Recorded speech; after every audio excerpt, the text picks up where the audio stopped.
अस्सलामुअलैकुम। कराची में बारिशों के बाद अफसोसनाक वाक़िया। हॉक्स-बे के करीब समंदर में नहाते हुए नौजवान डूबकर जा बहक।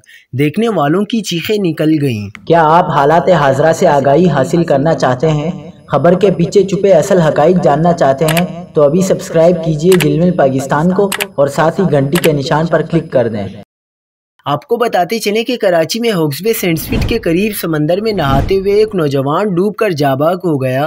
रिपोर्ट के मुताबिक समंदर में नहाने पर आयद पाबंदी के बावजूद हॉक्स-बे सेंट्सपिट नंबर 98 के करीब एक नौजवान समंदर में नहाते हुए डूब गया, जिसे मौके पर मौजूद लाइफ गार्ड की जानिब से रेस्क्यू किया गया और तशवीशनाक हालत में हिमालय के करीब वाक़ई अस्पताल मुंतकिल किया गया।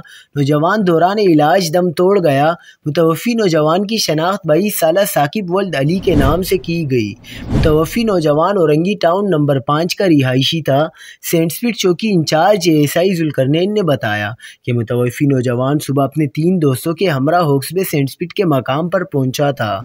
नौजवान की जानिब से कोई हट बुक नहीं कराया गया था। चारों नौजवान अपने मोटरसाइकिल साहिल समंदर के करीब खड़ी करके समंदर में नहाने चले गए। इसी दौरान एक नौजवान तेज लहरों के बाइस डूब गया।